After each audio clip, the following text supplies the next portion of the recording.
Hello paper friends, this is my next video about designing my first journal and planner.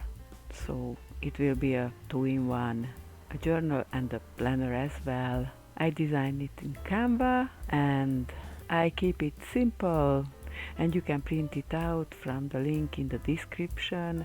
Please use it only for personal use. When you print it out, please on the settings use the double-sided printing or printing on both sides. The pages settings are for 5 sheets of paper, which will make one signature. So one signature will contain 5 sheets of paper.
Thank you for watching my video, and if you like it, please subscribe and push the like button, and have a great day. Bye.